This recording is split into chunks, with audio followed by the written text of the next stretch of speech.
দাউকান্দি সরকারি কলেজের একাদশ শ্রেণীর শিক্ষার্থীরা কেমন আছো? ভালো আছো তো?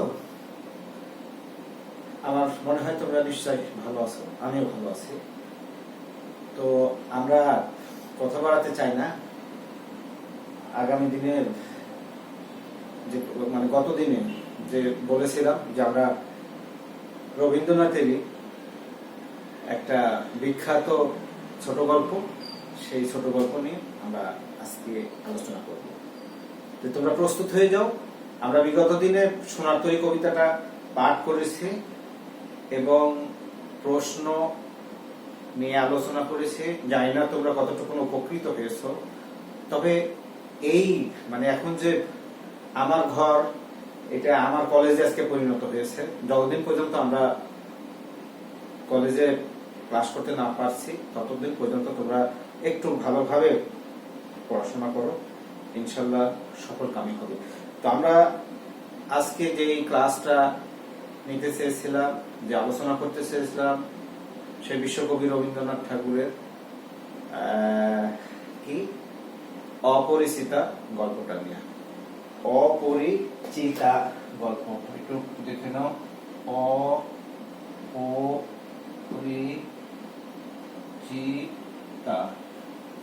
অপরিচিতা গল্প। অপরিচিতা লেখককে রবীন্দ্রনাথ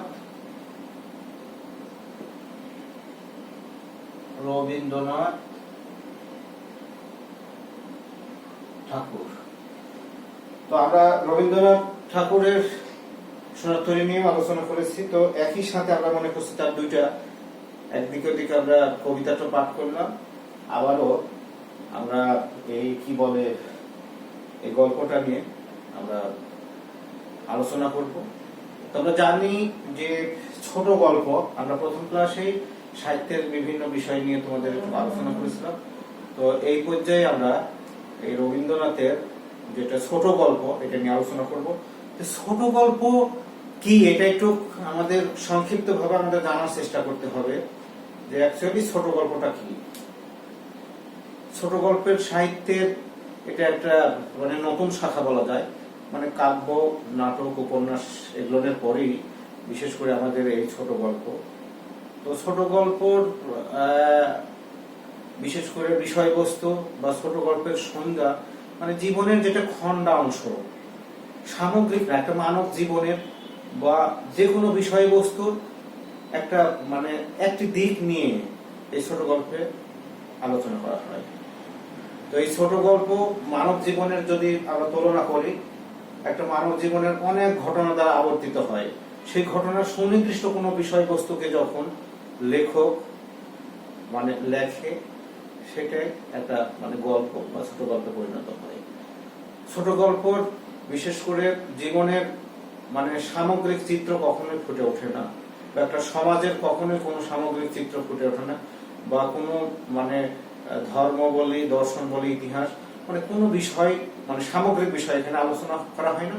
একটি সুনির্দিষ্ট টার্গেট বা লক্ষ্যে পৌঁছে হচ্ছে ছোট গল্পের অন্যতম বৈশিষ্ট্য। ছোট গল্পের সংজ্ঞা বিভিন্ন জন বিভিন্ন ভাবে দিয়েছে। তো আমরা বিশেষ করে এস.জি. ওয়েলস, তারপরে ই.এ. পয় অর্থাৎ এডগার এলিন পো, একজন বিশ্ববিখ্যাত একজন ছোট গল্পকার।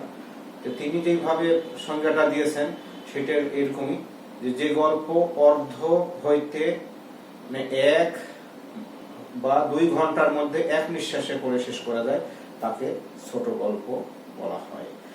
কি বলছে যে গল্প অর্ধ হইতে 1 বা 2 ঘন্টার মধ্যে এক নিঃশ্বাসে পড়ে শেষ করা যায় সেটাই ছোট গল্প। তারপরে আমাদের দেশে যেটা প্রমোদ চৌধুরী, বাংলা সাহিত্যের বিশেষ করে বাংলা সাহিত্যের একজন প্রথিতযশা একজন লেখক, তিনিও বলেছেন যে ছোট গল্প কি, সেটা ছোট হতে হবে এবং সেটা গল্প হতে হবে। তো এমনই ভাবে দেখা যায় যে বিশ্বকবি রবীন্দ্রনাথ ঠাকুর তার বর্ষা যাপন কবিতায় ছোট গল্পের যে মানে বিষয় বস্তু এটা খুব সুন্দরভাবে চমৎকার ভাবে বর্ণনা করেছেন। কিভাবে বর্ণনা করেছেন? ছোট প্রাণ, ছোট ব্যথা, ছোট ছোট দুঃখ কথা, নিতান্তই সহজ সরল, সহস্র বিস্তৃতি রাশি, প্রত্যহ যেতেছে ভাসি তারই দু চারটি অশ্রুজল। নাহি বর্ণনার ছটা, ঘটনার ঘন ঘটা, নাহি তত্ত্ব নাহি উপদেশ, অন্তরে অতিপ্ত রবে, সাঙ্গ করি মনে হবে, শেষ হয়েও হইল না শেষ। কি এক চমৎকার বাণী বিন্যাস! তো এই বর্ষা যাপন কবিতার মধ্যে রবীন্দ্রনাথের এই ছোট গল্পের আঙ্গিকগত যে বৈশিষ্ট্য, মানে ছোট ছোট খন্ড খন্ড জীবনের অংশগুলো এখানে লেখা হয়। এখানে কোনো নাহি তত্ত্ব নাহি উপদেশ, মানে বিশাল বিস্তৃত ভাবে কোনো তত্ত্ব থাকবে না, কোনো ভাব বিষয়বস্তু থাকবে না। উপদেশের দ্বারা মনে করো যে সেই গল্পটা কখনোই কোনো অবস্থাতেই ভারী হবে না।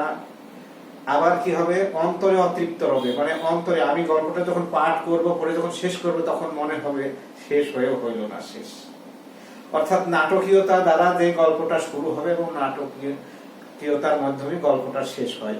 তাই তো তার চমৎকার ভাবে, মানে ছোট গল্পের সবচাইতে ভালো সঙ্গে বোধহয় এর চাইতে আমরা আশা করতে পারি না। বিশ্বকবি রবীন্দ্রনাথ ঠাকুর যেইভাবে এই ছোট গল্পের, বিশেষ করে এই বর্ষা যাপন কবিতার ভিতর চিহ্নিত করে গেছেন, আমরা রসিক পাঠক যারা এই কবিতাখানি পাঠ করে ছোট গল্পের আঙ্গিকগত বৈশিষ্ট্য আমরা সেটা অনুধাবন করতে পারি, অনুসরণ করতে পারি, এবং তার ধারাবাহিকতায় দেখা যায় যে লেখকগুলো, পরবর্তী লেখকগুলো এই ধারা অনুসরণ করে বিশ্বখ্যাত লেখকে পরিণত হয়েছে। তো আমরা এই সংজ্ঞাটাকে যদি মানে বিশ্লেষণ আরো করতে যাই, তাহলে ছোট গল্প জীবনের সুনির্দিষ্ট একটা লক্ষ্য বা টার্গেটে পৌঁছে। যেমন টর্চলাইটের আলো, টর্চলাইটের আলো কিন্তু সামগ্রিকভাবে সবখানে কিন্তু ছড়িয়ে পড়ে না, একটা নির্দিষ্ট একটা বস্তুর প্রতি দেখা যায়, যা মানে লক্ষ্য স্থির করে। তো ছোট গল্প ঠিক টর্চলাইটের আলোর মতো। আমরা আগে যে টর্চলাইট, হাতে যে টর্চলাইটটা ব্যবহার করতাম, সেখানে একটা সুইচের টিপন দিলে দেখা যায় একবারে একটা লক্ষ্য যায়, সেখানে তার আলোটা বিকিরণ ঘটে। তো এমনই ভাবে দেখা যায় যে যখন ছোট গল্প সৃষ্টি করে, বিশেষ করে রবীন্দ্রনাথ ঠাকুর তো মানে আমাদের বাংলা সাহিত্যের ছোট গল্পের তাকে জনক বলা হয়। এবং শুধু বাংলা সাহিত্যে না, বিশ্ব পরিমণ্ডলে রবীন্দ্রনাথ ঠাকুরের বিশেষ করে অনন্য অবদান আছে ছোট গল্পকার হিসেবে। বিশ্বে বিশেষ করে 4 জন শ্রেষ্ঠ ছোট গল্পের জনক আছে। আমরা বোধহয় একটু জেনে রাখতে পারি যে আমাদের রবীন্দ্রনাথ ঠাকুর তো আছেই বিশ্ব মানে সাহিত্যে ছোট গল্পের। তারপর তোমরা একটা জিনিস স্মরণ রেখো, ফ্রান্সের মোপাসা, ফ্রান্সের মোপাসা উনিও কিন্তু চমৎকার একজন, মানে একজন ভালো বিশ্ববিখ্যাত একজন ছোট গল্পকার, এবং ফ্রান্সের মানে কি বলবো জনক বলা হয় এই মোপাসাকে। তারপরে এডগার, ইংল্যান্ডের এডগার এলেন,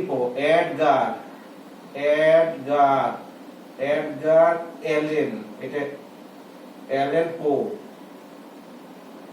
হ্যাঁ এডগার এলেন পো, আমেরিকার এডগার এলেন পো, ইংল্যান্ডের না সরি এডগার এলেন পো, অর্থাৎ পো যাকে বলে এডগার এলেন পো, সে আমেরিকার মানে ছোট গল্পকার হিসেবে মানে জনক এবং অত্যন্ত মানে বিখ্যাত একজন ছোট গল্পকার এই বিশেষ করে আমেরিকা।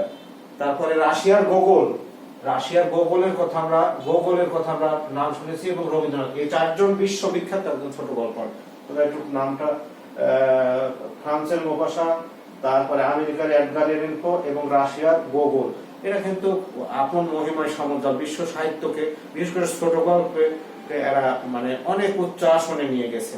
মানে তারা তাছাড়াও তো মনে করো যে আরো অনেক ছোট গল্পকার, বিশেষ করে আমরা টলস্টয়ের আমরা তো নাম শুনেছি, একদম ভালো ছোট গল্পকার। আমরা পুশকিনের আমরা নাম শুনেছি, আমরা ম্যাক্সিম গোর্কির আমরা নাম শুনেছি। বিশেষ করে এটা বিশ্ব সাহিত্যের পরিমণ্ডলে তাদের সরব উপস্থিতি ছোট গল্পকে সমৃদ্ধই করে বিশ্ব দরবারে একেবারে অধিষ্ঠিত করেছে, উচ্চ আসনে আসীন করেছে।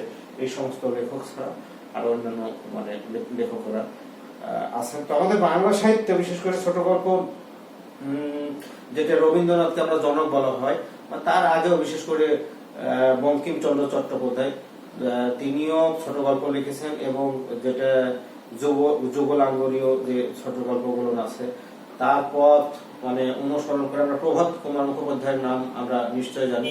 তার ফুলের মূল্য গল্পখানি বাংলা সাহিত্যের অনেক একটা সুখপাঠ্য একটা ছোট ছোট গল্প, আরো অনেক অনেক গল্প আছে। আমরা মানে প্রমোদ চৌধুরী আমরা তাকে আমরা ছোট গল্পকার হিসেবে পাই।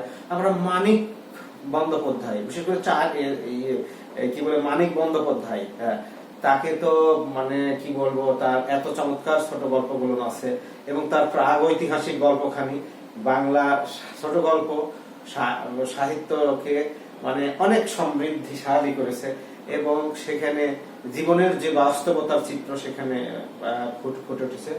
আর আর কাকে বলবো, শরৎচন্দ্রের ছোট গল্পের মধ্যে আমরা তো পদার্পণ করবই।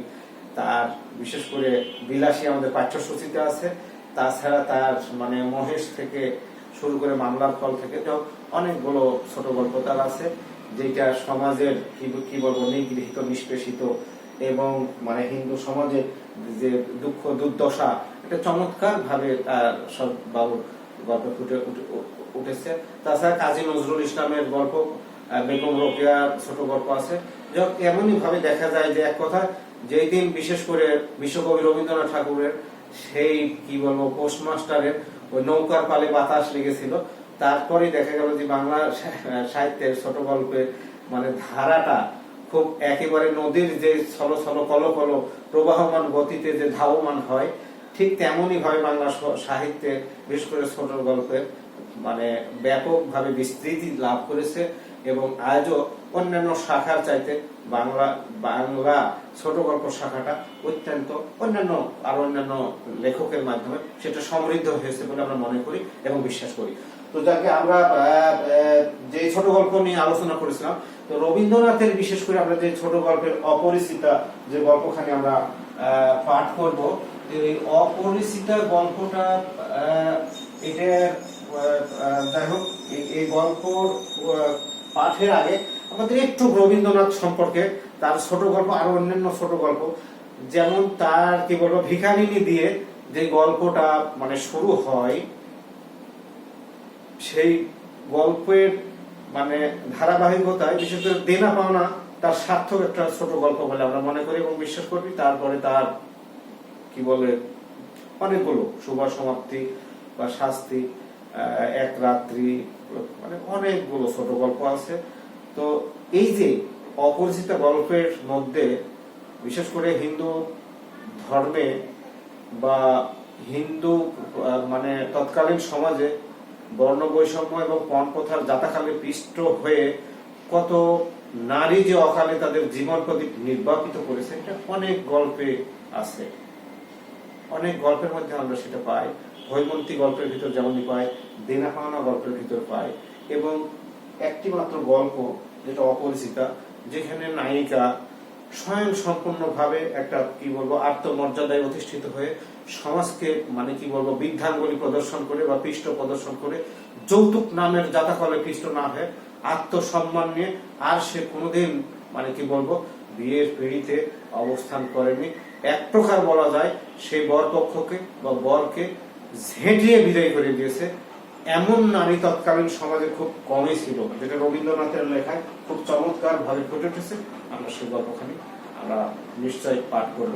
তো এর মধ্যে যেটা আমরা দেখেছি দেনা পাওনা গল্পের ভিতর যে মানে এখানেও দেখা যায় যে যে গল্পের মানে নামকরণ বা বিষয়বস্তুটা যে দেনা এবং পাওনা, সত্যিকার সমাজের এই সমাজের নির্মম এবং নিষ্ঠুরতা, একটা নারীর উপর যে পণ প্রথা বা যৌতুকের লোভে একটা নারীর জীবন কিভাবে নির্বাপিত হয় এবং সর্বোপরি এই গল্পটা যেটা নাটকীয়তা, যে 5 সন্তানের জন্মের পর যখন একটা কন্যা ছেলের জন্ম পর যখন একটা কন্যা সন্তান জন্ম নিল, তখন পিতামাতা খুব শখ করে নাম রাখলো কি নিরুপমা। যে ছোট গল্পের যে নাটকীয়তা, সেই নাটকীয়তা দ্বারাই দেনা পাওনা গল্পটা শুরু হয়েছিল। এখানে দুর্ভাগ্য নাটকীয়তা দ্বারাই শেষ হলো, কিন্তু এখানে যেই নাম এত চমৎকার ভাবে মানে ইতিপূর্বে তাদের গণেশ কার্তিক বা দেবদেবীর নাম পার্বতী এরকমই নাম রাখা হতো, কিন্তু নিরুপমা নামটা রাখা হয়েছিল। এই দেনা পাওনা গল্পের নায়িকার নাম কি ছিল? নিরুপমা। নিরুপমা নিরুপমা দুঃখের হতে যার কোনো উপমা নাই, কিন্তু দুর্ভাগ্য হলো সত্য, উপমা তো দূরের কথা, শেষ পর্যন্ত তাকে জীবন দিয়ে এই সমাজের মানে যৌতুকের জাতাকলে পিষ্ট হতে হয়েছে এটা একটা খুব দুঃখজনক ঘটনা। তো প্রিয় শিক্ষার্থী বন্ধুরা, এই গল্পের মানে বলার এতটুকুনি কারণ যে আমরা যখন মানে এই অপরিচিত গল্পটা আমরা পাঠ করব তখন বুঝতে পারবো যে এই দেনা পাওনা গল্পটা রবীন্দ্রনাথের যে নায়িকা ছিল মুখ বুঝে সবকিছু সহ্য করেছে, এই সমাজে তাদের কিছুই করার ছিল না। সেখানে নায়ক কিন্তু সেই এখানকার নায়কের যেই চরিত্র, তার চরিত্রের একটু বৈশিষ্ট্য, সে পিতার ইচ্ছার বিরুদ্ধে যে বিয়ে করেছে ঠিকই, কিন্তু শেষ রক্ষা করতে পারেনি, মানে সমাজের অবজ্ঞা অবহেলার শিকার হয়ে যাতাকালে পিষ্ট হয়ে তার জীবন নির্বাপিত হয়েছে। যেই দিন অসুখ মানে অসুখ হলো, ডাক্তার ডাকলো, সেই দিন ডাক্তার দেখা শেষ হলো, অর্থাৎ তার মৃত্যু হয়ে গেল। এবং নাটকীয় ভাবে গল্পটি শেষ হলো কেমন ভাবে, তার আত্মীয়রা সেই নায়কের জন্য, যেহেতু এখানে নিরুপমা মারা গেছে, তারপরে তার আরেকটা মেয়ে ঠিক করেছে এবং ছেলের কাছে এই বলে, ছেলে যেই মুহূর্তে চিঠি লিখছে যে এবার আমি স্ত্রী লয়া আমি বসবাস করব, তারপরে বাড়ি থেকে পত্র লিখছে যে তোমার জন্য আরেকটি কন্যা দেখা হয়েছে, পাত্রী দেখা হয়েছে, তুমি তাড়াতাড়ি চলে এসো, এবার 20,000 টাকা পণ এবং হাতে হাতে আদায়। হাইরে যৌতুকের যাতা ফলে কিভাবে একটা নর এবং নারী জীবন বিপর্যস্ত হয়, ভালোবাসার ছোঁয়া সেখানে কত কষ্ট হয়, কষ্টের হয়, দুঃখের হয়, তা বিশেষ করে বিশ্বকবি রবীন্দ্রনাথ ঠাকুরের গল্পে ফুটেছে। অনুরূপ ভাবে আমরা এই কি বলে হৈমন্তী গল্পটাও দেখা যায়, যেখানে কি বলবো একটা হৈমন্তী সহজ সরল একটা গ্রাম্য মেয়ে, হাইরি আল্লাহরে, তার শুধু বয়সের জন্য সেই সমাজের কাছে, তার পরিবারের কাছে, তার শ্বশুরের কাছে, তার শাশুড়ির কাছে সেই লাঞ্ছনা, গঞ্জনা এবং বঞ্চনার শিকার হয়, সেও তার জীবন প্রদীপ নির্বাপিত হয়েছে। এই সমস্ত গল্প পড়ে আমরা এই অপরিচিত গল্পের সাথে হয়তো কিছু তুলনামূলক আমরা আলোচনা করতে আমরা সক্ষম হব। তো এই জন্য বললাম যে আমরা এই যেমন একদিকে দেনা পাওনা, আরেকদিকে এই কি বলে হৈমন্তী, আরো অনেক গল্প আছে।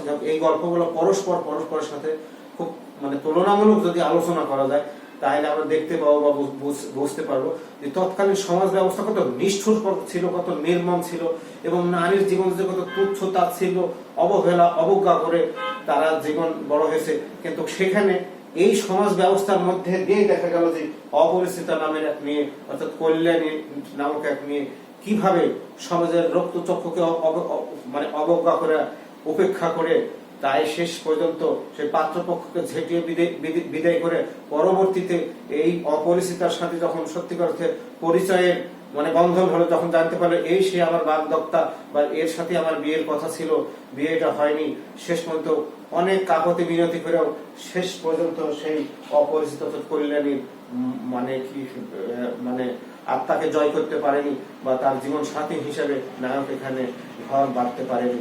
এই চিত্রটা করে অর্থাৎ এখানে যৌতুক প্রথা শুধু বিরুদ্ধেই যায়নি, সমাজ ব্যবস্থাকে একটু পাল্টানো বা পরিবর্তন করার জন্য সে আর কোনোদিন বিয়ে পর্যন্ত করেনি। মানব সেবাকে অর্থাৎ শিশুদের মানে সেবা করার জন্য সে ব্যবস্থা মানে গ্রহণ করেছে, অর্থাৎ একটা শিশু সনদে যে শিশুদেরকে লেখাপড়া শিখিয়েছে। তো আমরা প্রিয় শিক্ষার্থী বন্ধুরা, আমরা আসি এই গল্পের মধ্যে, বিশেষ করে আমরা যখন অনুপ্রবেশ ঘটবো, আমি আগেই বলি কয়েকটা মানে চরিত্র আছে, সেই চরিত্রগুলো নিয়ে আমরা একটু আলোচনা করি।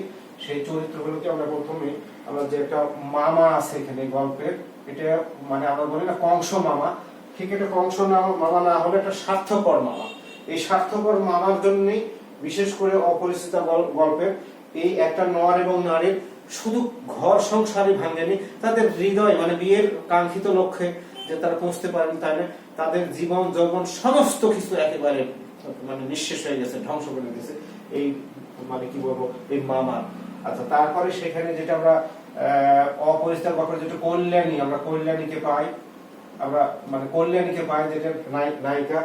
তারপরে আমরা কি বলে যেটা অনুপম, আমরা অনুপমকে পাই, অনুপম হচ্ছে নায়ক। আমরা শম্ভুনাথকে পাই, আমরা কাকে পাই, শম্ভুনাথকে পাই, শম্ভুনাথকে পাই। আমরা সতীশকে পাই, হ্যাঁ আমরা সতীশকে পাই। তারপরে বিনুদাকে পাই, আমরা তাকে বিনুদা, হ্যাঁ আমরা বিনুদাকে পাই। তারপরে হরিশ, এখানে যেটা সতীশ তো হরিশ, দুঃখিত, হরিশকে আমরা পাই, হ্যাঁ হরিশ মানে এর বন্ধু, অনুপমের বন্ধু হচ্ছে হরিশ। তো এরকম কিছু যাই হোক আমরা চরিত্র আমরা পাই। আমরা আমরা সেকরাকে পাই, সেকরাটাকে আমরা একটু বলি।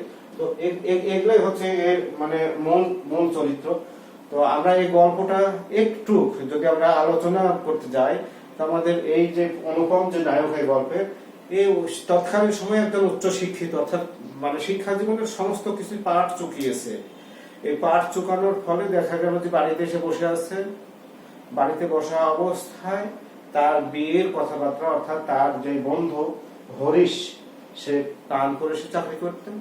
এই কান করে চাকরি করার সুবাদে সে বাড়িতে এসে একেবারে মানে বলছে যে একটা মেয়ে দেখলাম, হ্যাঁ, যে মেয়েটা খুব সুন্দর মেয়ে, একবারে ঠাসা মেয়ে, হ্যাঁ, এটা মানে তাকে বিয়ে করলে সুখে হবে ইত্যাদি ইত্যাদি এমন কথা বলার ফলে দেখা যায় পারিবারিক ভাবে মামারা এই বিয়ের বন্দোবস্ত বা সাব্যস্ত করলো।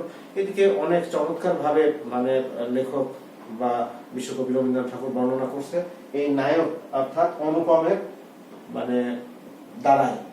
তো সেখানে নিজেকে দেখা যায় যে সে কখনোই মানে এই মানে বিয়ের বাজারে সে যে চড়া দামে বিক্রি হবে, মানে দেখতে শুনতে ক্লাসে তাকে মানে শিক্ষকেরা অনেক সময় শিমুল ফল বা মাকাল ফল বলে তাকে তুলনা করতো, কারণ তার গুণ কিছু না থাকলেও বাহ্যিক সৌন্দর্য ছিল। সে তামাকু অর্থাৎ তামাক বা নেশা ভান কিছু করে না। সেই সময়ে দেখা যায় যে বিয়ের বাজারে সে একটা মহার্ঘ মানে অতি মানে দুষ্প্রাপ্য একটা বস্তু হিসাবে নিজেকে মানে তুলনা করে, বা যে কোনো কোনে পক্ষ তাকে পছন্দ করবে এরকম ভাবনা চিন্তা থেকে যা হোক তার কন্যা নিজে না দেখে দেখা যায় যে তার পারিবারিক মামারা কথাবার্তা ফাইনাল করে, এবং তার যেটা ওই যে বিনোদা তার পিস্তুত যেটা ভাই তাকে ইয়ে করতে পাঠায়, কি বলে এঙ্গেজমেন্ট বা যেটা নিরীক্ষণ বলা হয়। তো এই এই সেটাই মানে করে দিনক্ষণ সমস্ত কিছু ঠিক করে। এমন অবস্থায় মানে সেখানে গায়ে হলুদ বলতে যেটা বোঝায়, গায়ে হলুদ অনুষ্ঠানে এমনই ভাবে এখানে এই নায়ক পক্ষে অনুপমের মামা লোক পাঠায়, যেটা সেখানে যদি মানে কি বলছে আদমশুমারি করতে হতো এমন একটা অবস্থা। অর্থাৎ এত মানে পরিমাণ লোকজন পাঠাইছে, মনে হচ্ছে যে আদমশুমারি করতে পাঠাবে এমনই অবস্থা। যাও শেষ পর্যন্ত সেখান থেকে ভালোভাবেই তারা ফিরে এসে নির্ধারিত সময় বা ডেটে বাদ্য বাজনা সহকারে সেখানে তারা বিয়ে করতে যায়। এবং এই বিয়ে করতে যে সবচেয়ে যে ঘটনাটা ঘটে, এখানে আগেই মানে দরদাম যেটা বলে আর কি, তার যৌতুক মানে কি পরিমাণ গহনা টাকা পয়সা দেবে সমস্ত কিছু নির্ধারণ হয়, কারণ তার মামা কখনই ঠকার পাত্র নয়। এমত অবস্থায় দেখা গেল যে বিয়ের সমস্ত কথাবার্তা বা পাকাপোক্ত হয়ে এখানে ব্যবস্থা হচ্ছে। এমত অবস্থায় মামা ওই কি বলে শম্ভুনাথ বাবুকে ডেকে নিয়ে গহনা পরীক্ষা করতে যায়। এটা শম্ভুনাথ বাবু কখনোই মেনে নিতে পারে না। এই না নেওয়ার ফলে যাও শেষ পর্যন্ত মেয়ের গা থেকে সমস্ত গহনা খুলে নিয়ে যে স্যাকরার দ্বারা সেটা পরীক্ষা করে, স্যাকরা মানে যে মানে স্বর্ণের মানে ভালো মন্দ যেটা মানে নির্ণয় করে, এই স্যাকরা নিয়ে যখন দেখুন না সমস্ত সোনা ভালো এবং যা দিতে চেয়েছিল তার সাথে ওজনে ভারী, মানে ভালো, সমস্ত কিছু যখন ঠিকঠাক, তখন এই মানে শম্ভুনাথ বাবু তার মামাকে সহ সকলকে ডেকে খাওয়া দাওয়া শেষ করে বলছে যে আপনারা এখন আসতে পারেন মানে আপনি কি ঠাট্টা মশকরা করছেন নাকি? যখন তার মামা বলে, অর্থাৎ অনুপমের মামা বলছেন না, আপনাদের ঠাট্টা করার সম্পর্কটা তো স্থায়ী করে কখনো রাখলাম না। যেই পিতা তার মেয়ের গহনা চুরি করতে পারে এমন অপবাদ যখন আপনারা দিতে পারেন, সেই সমস্ত লোকজনের সাথে আমি কখনোই আমার মেয়ে বিয়ে দিতে পারি না, যান আপনারা এবার আসতে পারেন। তাদের তো আকাশ ভেঙে পড়ার অবস্থা, যখন শেষ পর্যন্ত এই বিয়ে আর হলো না। তারা সেখান থেকে ফিরে আসলো। আসার পরে তারা অনেকেই তার ভিতর চিন্তা ভাবনা করতে লাগলো যে তারা একটা মামলা মোকদ্দমা করবে। শেষ পর্যন্ত অনেকেই বললো যে না, তাহলে এর যে তামাশার যতটুকু বাকি আছে ততটুকু শেষ হবে না। যাই হোক শেষ পর্যন্ত সেখান থেকে তারা চলে আসলো। আসার পর অনেক দিন পর যেটা কি বলে অনুপম তার মায়ের অসুস্থ অবস্থায় তাকে একটু আবহাওয়া চেঞ্জের জন্য ট্রেনে করে যাইতে এক ট্রেনে মানে অনেক ঘটনার ফাঁকে যেটা দেখা যাবে, আসুন না এই গাড়িতে জায়গা আছে, এই যে আসুন না এই গাড়িতে জায়গা আছে, এমনই মানে এই অনুপম এবং তার মাকে নিয়ে যখন স্টেশনে বসছে তখন সেই গাড়ির ভিতর থেকে শব্দ হচ্ছে যে আসুন না, এই গাড়িতে জায়গা আছে। এই যে জায়গা আছে এই কথাটা বাঙালি একটা মানুষের, একটা মেয়ের মুখে বাংলা ভাষা যে কত সুমধুর হয়, নায়কের একেবারে সেটা মুখ নিঃসৃত মানে একবারে তার অন্তরের অন্তঃস্থলে একবারে প্রবেশ করেছে। তারপরে সেখানে সেই গাড়িতে তাদের সাথে পরিচয় হয়, কথাবার্তা হয়। আরেক স্টেশনে নেমে পড়ে, নেমে পড়ার ফলে দেখা যায় যে গাড়ি চেঞ্জ করে আরেক গাড়িতে উঠেছে। ফার্স্ট ক্লাস গাড়িতে তাদের সিট রিজার্ভ করা ছিল, সেখানে ইংরেজ সাহেবেরা এসে বলে না, এই সিট আমাদের রিজার্ভ করা আছে। অনেক ঘটনার পরে সেখানে বাচ্চারে নিয়ে ডাল মুখ বা চানাচুর এগুলো খায়। এই কল্যাণী তার এখানে উচ্ছৃঙ্খলতা, কিন্তু সেটা অশালীন নয়, চমৎকার ভাবে তার যে বাণী বিন্যাস বা কথার যে সুর চমৎকার ভাবে এখানে নায়ককে বা তার মাকে কঠিন ভাবে মথিত করে। তারা তার কথাবার্তা শোনার জন্য দেখা যায় যে আন মনে বেখেয়ালে এখানে বই পুস্তক করে, আর তার দিকে খেয়াল রাখে, নজর রাখে যে কি কত কি। যখন শেষ পর্যন্ত সেই ইংরেজেরা যখন এসে বলে যে নামুন নাই গাড়ি থেকে, এটা আগে থেকে রিজার্ভ করা আছে, নায়ক তো এখানে একেবারে সুবল বালকের মতো বসে থাকে। নায়িকা অর্থাৎ কল্যাণী এসে তাদের সাথে কঠিন ভাবে তাদের টিকিটটা ছিঁড়ে ফেলে দেয়, বলেছে না, এই গাড়ি আপনাদের কখনো রিজার্ভ করে না, এটা আপনাদের ফলস টিকিট ইত্যাদি করে তাদেরকে সেই গাড়িতে উঠতে দেয় না। এবং নায়ক সেখানে বিস্মিত হয়ে যায় যে কত চমৎকার ভাবে একটা মেয়ে প্রতিবাদ করলো, অথচ আমি পুরুষের প্রতিবাদ করলো না। যাই হোক, এই নায়কের বিশেষ করে মায়ের একটা আগ্রহ, সে কথাবার্তা বলতে চায় না, তারপরেও এই মেয়ের চাল চলন কওনে কথনে দেখে তারা বিমুগ্ধ হয়ে গাড়ি থেকে নামার পরে জিজ্ঞাসা করে যে মা, তোমার নাম কি? সে বলে আমার নাম অমুক, তোমার পিতার নাম অমুক, বাড়ি কোথায়? বলছে যে আমার নাম কল্যাণী। তখন বলে তোমার পিতার নাম হচ্ছে কি বলে শম্ভুনাথ। এই তখনই তাদের ধারণা হয় যে এই সেই যার সাথে মানে অনুপমের বিয়ের কথাবার্তা সমস্ত কিছু ঠিকঠাক হয়েছিল, একটা কি বলবো একটা দুর্ঘটনা বা এই গহনা নিয়ে বা যৌতুকের যাতাকালে পিষ্ট হয়ে তাদের বিয়ে হয়নি। শেষ পর্যন্ত এখান থেকে মানে সে তার মানে চরম মানে মানব ধর্মের যে একটা অর্থাৎ মাতৃ আজ্ঞা অর্থাৎ মায়ের আদেশ পালনের জন্য যে সেখানে যে কাজের জন্য সেখানে গেছিল নায়ক। তারপর সেখানে যে তার অনেক অনুরোধ বিনোদ তার পিতাকেও করেছে, শম্ভুনাথ মান ভেঙেছে, তবুও কিন্তু কল্যাণীর মান ভাঙাতে পারেনি।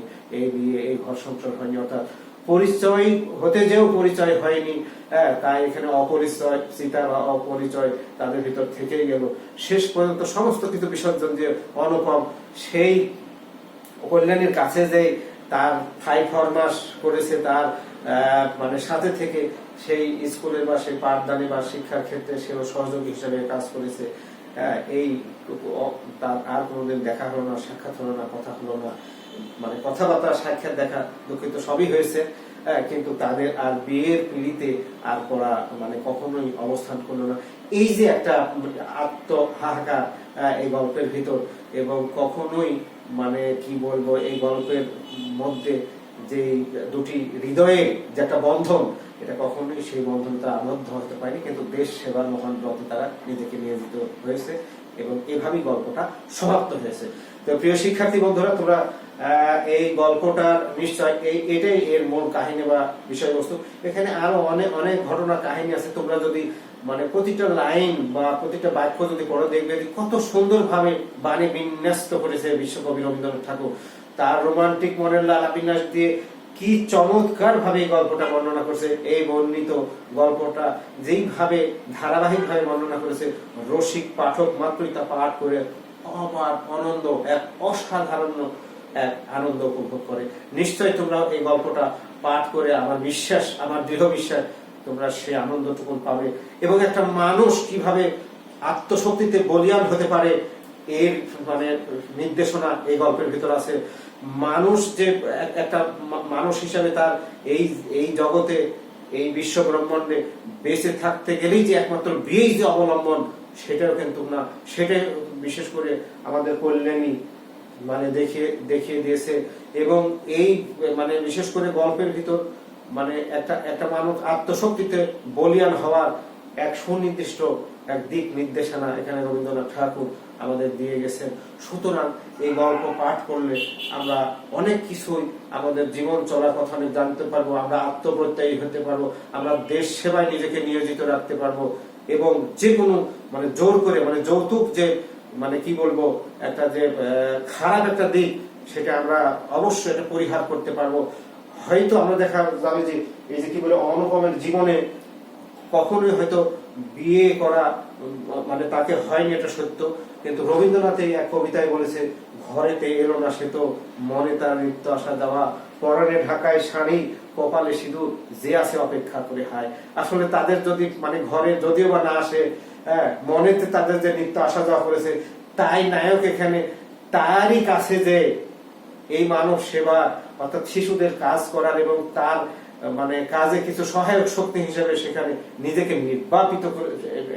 নিবেদিত করেছে, এই কথাগুলো এই গল্পের মধ্যে ফুটে উঠেছে। সুতরাং তোমরা এই গল্পখানা যদি পাঠ করো, তাহলে আমার মনে হয় অনেকখানি উপকৃত হবে এবং এই এই নিজেকে এই সমাজের উপযোগী করে গড়ে তুলতে পারবে বলে আমার দৃঢ় বিশ্বাস। সুতরাং এই গল্পখানা আমরা ভালোভাবে বা চমৎকার ভাবে আমরা পাঠ করব এবং আগামী দিনে এই গল্পের আর কিছু আনুষঙ্গিক বিষয়বস্তু নিয়ে আলোচনা করব এবং প্রশ্ন নিয়ে আমরা তোমাদের কাছে আমরা আলোচনা করতে সক্ষম হবে বলে আমি আশা রাখি। সে পর্যন্ত তোমরা করুণাময়ের ইচ্ছায়, মহান আল্লাহর ইচ্ছায় তোমরা ভালো থাকো, সুস্থ থাকো, সুন্দর থাকো, নিরাপদে থাকো। আল্লাহ হাফেজ।